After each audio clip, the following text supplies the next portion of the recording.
Nagbubungkal ng lupa si Asis. Tinatawagan niya ako, sabi ko natutulog si Tonton. Si Asher ang tinawag niya. Sabi niya, Asher, halika, punta tayo sa likod.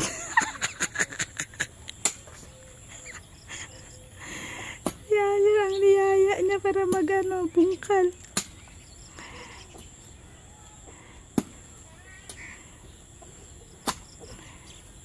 Kailangan na nating mag-harvest ulit ng okra, guys. Ang dami niyang bunga, sayang. Titigas lang yan. Pag hindi na-harvest, sayang eh. Napatulog ko si Tonton, tinabihan ko. Iniwan ko ng saglit kasi nga titignan ko yung mag-ama. Kasi kailangan nang i-ano yung palay. Tignan mo si Nabari, diba? Nagpatubo na sila ng palay eh. Sabi ko naman sa kanya, kung wala siyang time, kasi nga busy siya sa pamamasada niya, may isang tulbaba dito na pwede niyang kausapin. Bayaran na lang. At saka tulong na rin sa kanila. Tulong na rin yung tulbaba na naglagay ng ano nung nakaraan ng urea. Kasi nung nakaraan, sabi niya, tulbaba, sabi niya, patulong ako maglagay ng urea, sabi niya. Tapos sabi ko kay Asis, bigyan mo ng pera, tulong mo na rin sa kanila, sabi ko. Sabi ko, pwede naman niya yung kausapin eh. Bigyan na lang din niya, kahit 500, tulong na rin sa pamilya nila kasi kailangan din naman nila ng financial.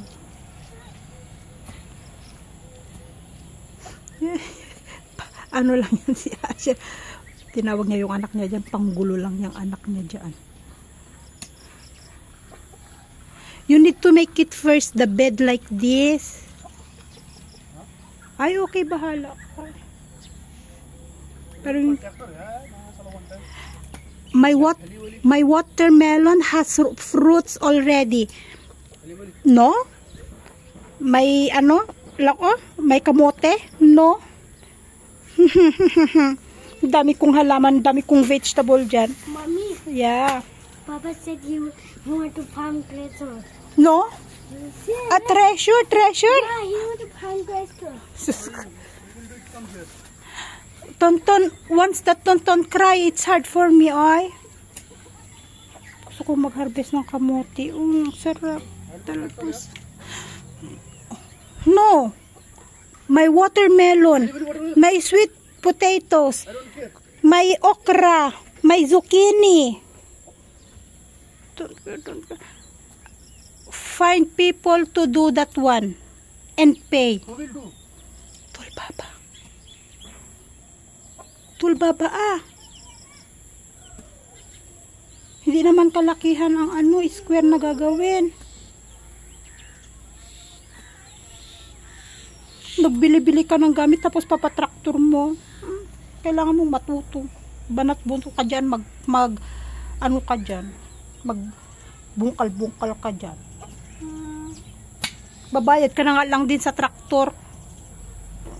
Bakit sa traktor? Grabe ang allergy ko, guys. Bungang araw. Sobrang init. Bungang araw yan.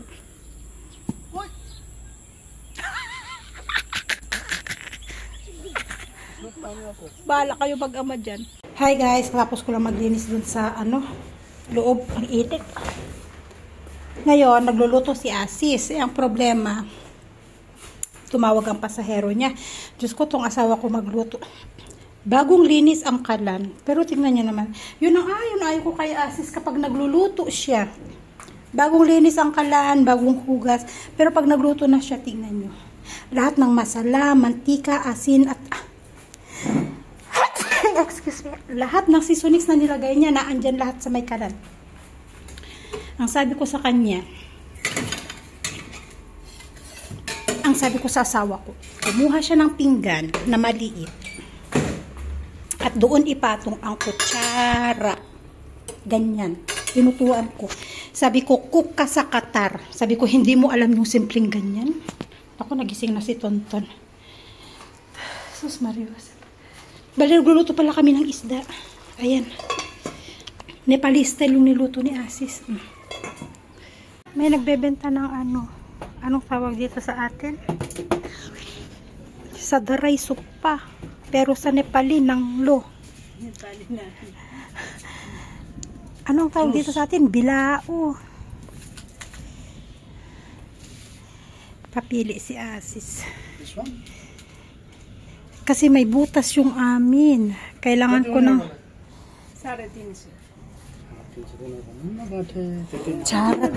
Charatin se. May maliliit. May maliit. May maliit, may malaki. Juice. I do not know how to choose. To be honest, I do not know how to choose like this.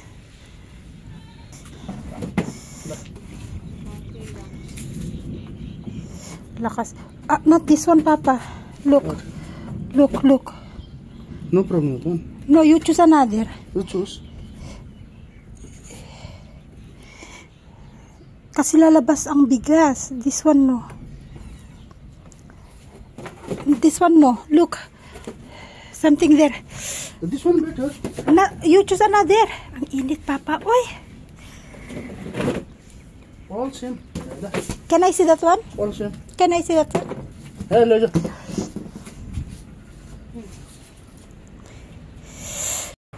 Hi guys! Umaambon na naman. Grabe ang kulog. Kanina. Dumating si Asher galing school, no? Ngayon, nakita ko dun sa, sa school app nila.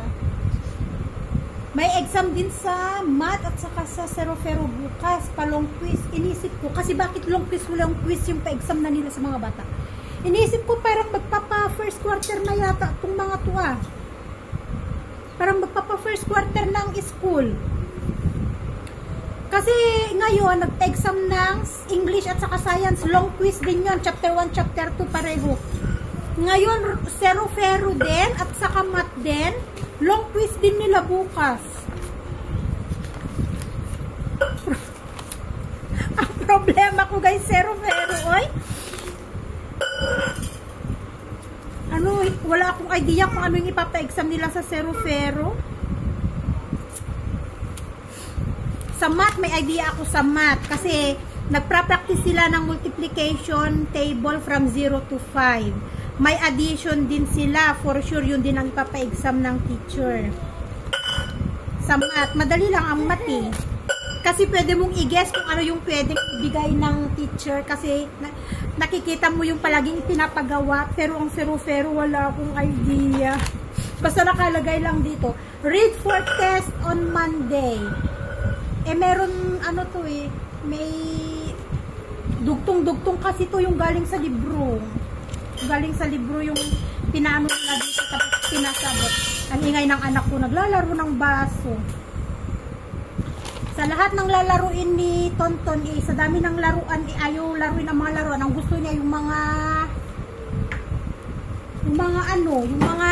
pinggan, kutsara, bowl, yung mga malilit na bowl, yun ang gusto niyang nilalaro. Ay, naku, anong gagawin natin, Asher? Copy. Sabi niya, copy.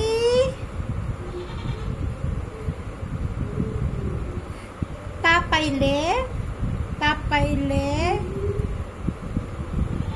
Question and answer. Yun lang kalagay dito yo. Question and answer. May question, tapos sasagutan. Tapos may nakalagay din kasi dito yung name of Tarkari's name at saka fruit's name sa Nepali. Hindi ko alam kung ano yung paano i-review si Asher sa Nepali. Wala akong idea kung ano yung ibibigay nilang exam.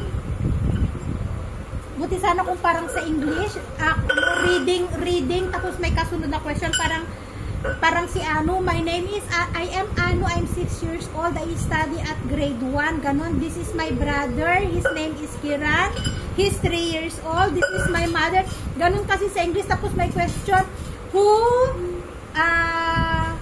is Anu's brother? So, magiging answer niya, Kiran is Anu's brother, kasi yun ang nireview namin sa English ni Asher eh. Kasi yun yung, nung teacher. Yun yung sinabi ng teacher na i-review. yung reading at saka yung follow-up question nun, at saka yung mom's knows, mom always knows, yun. Pero sa Nepali ay problema ko talaga ang serotero. Umula na ng tuluyan. Yung bag namin ni Tonton ang tagal matuyuan, kasi nilabhan ko yung tiffin bag ni Asher at saka yung botelya niya kahapon. Isinama ko tong bag namin ni Tonton, nilabhan ko. Kaso hindi siya natuyuan pa. Ang tagal niyang matuyuan, guys. O kahapon pa po nakabilad dyan. Ay! Why? What happened? Look, it's raining! You see? It's raining! We cannot go outside! Galing kami dyan sa labas. Sinantay namin kanina si Asher. Nilabas ko siya. Ay, review na naman tayo. So, ito yung ginawa kong review ni Asher sa math. About lines. Write the name. Point, straight lines, horizontal, curved line, vertical line, then shapes, then addition, at saka yung ganito. A cut is, tapos may drawing. Pasensya sa drawing, guys. Hindi ako marunong mag-drawing. Wala tayong talent sa pag-drawing. O, ganyan lang. Adal is blank, the table, under or on. Hindi pa ako tapos. Kinokopya ko yung kung anong ginawa sa school. Tingnan, table of fun. Ton!